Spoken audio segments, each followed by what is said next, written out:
Tinaguri ang culinary capital of the Philippines ang Pampanga dahil sa masasarap na putahing Kapampangan. Pero ngayong gabi, hindi ulam o merienda ang ating lalantakan kundi egg desserts na tatak Kapampangan.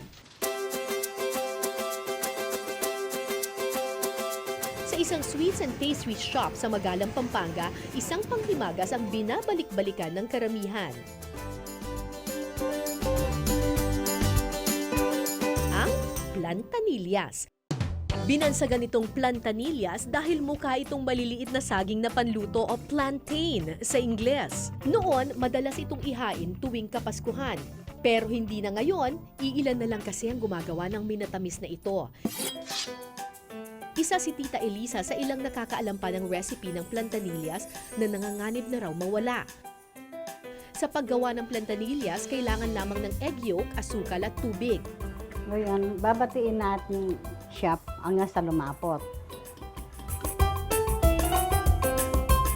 Matapos batihin ang egg yolks, lulutuin na ito sa stock syrup na gawa naman mula sa tinunaw na asukal at tubig.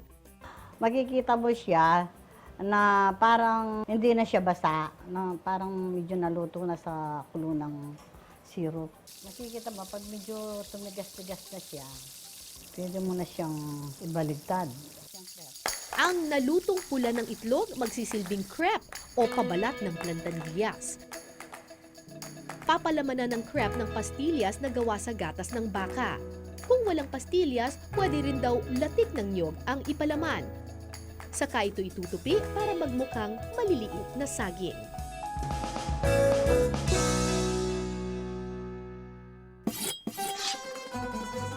Unang natikman ng mga Pilipino ang plantanillas nang ihain ito ni Imang Salud Dairit Santos. Kumuha siya ng cooking classes kay Rosario Hizon Ocampo na nooy nakapag-aral sa Paris, France. Dahil sa kanyang hilig sa pagluluto, nakagawa siya ng maraming masasarap na panghimagas. At isa na rito ang plantanillas. Kara, tikman mo na yung pinagmamalaking plantanilya ng mga Kapampangan. Oops! Pastillas. Para siyang yung feeling ng pastillas, tapos binalutan siya ng crepe na gawa sa egg yolk. Wala siyang saging. Matamis. Very, very sweet. So kung mahilig ka talaga sa matamis, yung plantanillas, okay na okay sa'yo. Sa bayan naman ng Candaba sa Pampanga, kung saan sagana ang mais, naimbento ng mga magsasaka ang isang panghimagas bilang pagpupugay sa kanilang masaganang ani, ang brazo de mais. Bersyon nila ito ng brazo de Mercedes na binigyan nila ng bagong bihis. Para sa filling ng brazo de mais, tunawin ng butter sa isang lalagyan. Pag nag-melt na po ang butter, i-off muna natin ang ating apoy. At saka tayo maglalagay ng gatas. Basta fresh milk kahit ano, basta po gatas. Gradual po ang paglalagay para po maganda siya, para mapino. I-off muna natin ang ating apoy. Tsaka ako ilalagay ang slightly beaten 4 na iklog po. Ilalagay na rin natin po ang ating mais. Haluin ng haluin hanggang maging thick ang corn filling ng ating brazo. Ang susunod naman po natin gagawin ay ang meringue. Ang puting itlog naman ang ilalagay natin dito sa ating mixer.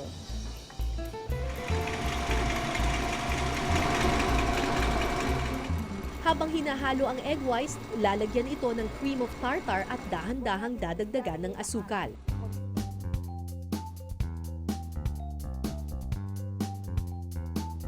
Ididisenyo ang meringue sa hulma ng mais.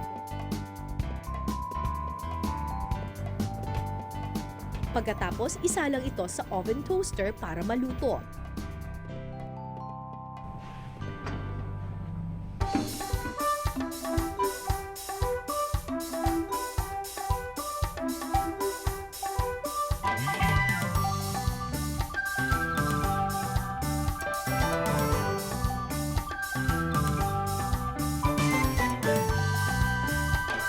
Early 1920s nang turuan ng mga Thomasites at misyonerong protestante ang tubong Candaba na si Martha Gumabon sa paggawa ng brazo de mais. Ang pamangkin ni Martha na si Betty Gumabon Lagman naman ang siyang nagturo kay Aching Lilian sa original recipe ng braso de mais. Ang interesting kasi 'di ba yung icing niya ginawa nilang parang inihaw na mais. Tapos yung filling niya ay meron ding mais. So this is braso de Mercedes, Filipino style kasi may mais.